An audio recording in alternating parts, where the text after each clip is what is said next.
President Biden will be delivering his second State of the Union next Tuesday, as Leland just alluded to. Not only the relations with China, but Russia's war on Ukraine will be center stage, as well as the migrant crisis at our southern border. And polls continue to show the vast majority of Americans remain unsatisfied. Look at that, only 23% satisfied right now.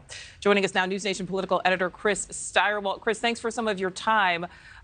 This will be the president's second State of the Union, as we know, but there's now a divided Congress. How will he have to try to change his messaging and his tone this time around? Well, this is indeed his second State of the Union, but it is also the kickoff, really, for his reelection campaign. This, actually, if we go all the way back, in 1964, in 1964, Lyndon Johnson was the creator of the modern mode of doing a primetime, big-time presidential address to get the wall-to-wall television coverage and launch his campaign. That's what Biden is trying to do here. So he's not really talking to the people in the room. There's nothing that he's going to say that's going to make the Republicans go, well, now that you mention it, Mr. President, we do think we want to get behind your initiatives in Congress. What he is trying to do is speak over their heads to the television audience at home, to the audience online at home, to say, this is what my reelection campaign is going to be about.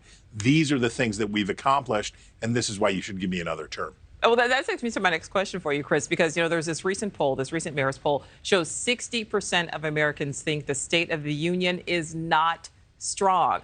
You know, we just had that good jobs report come out today. Inflation is slowing, but yet there's this major thing, this Chinese surveillance balloon that is currently hovering over the middle of our country. How does the president convince Americans the country is on the right track?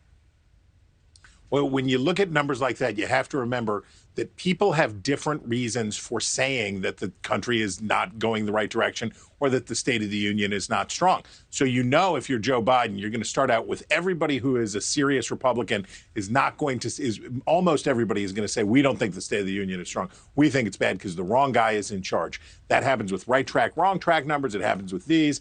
That's just the partisan reaction. Then you're going to get the Democrats who are going to predominate among the percentage of Americans who think that things are going in the right direction because they want to stand by their guy and be in favor of all that jazz.